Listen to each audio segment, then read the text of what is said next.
इतिहास के पन्नों में कुछ नाम ऐसे दर्ज हैं जिन्होंने न केवल एक विशाल साम्राज्य पर राज किया, बल्कि मानवता की दिशा ही बदल दी। सम्राट अशोक, मौर्य वंश का महान शासक, ऐसा ही एक नाम है। अशोक का जन्म लगभग 304 ईसा पूर्व में हुआ था। उनके पिता सम्राट बिंदुसार और पितामह चंद्रगुप्त मौर्य थे।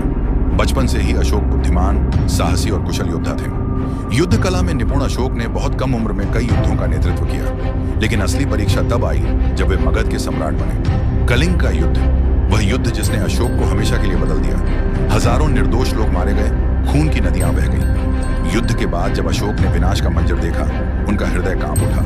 यही वह क्षण था जब एक योद्धा से एक धर्मप्रिय सम्राट का जन्म हुआ। अशोक ने बौद्ध धर्म अपना लिया। उन्होंने हिंसा त्याग दी और धर्म के मार्ग पर चल पड़े। उनका लक्ष्य था शांति, करुणा और जन कल्याण। अशोक ने सिर्फ भारत में ही नहीं, बल्कि श्रीलंका, अफगानिस्तान और अन्य देशों में भी बौद्ध धर्म का प्रचार किया।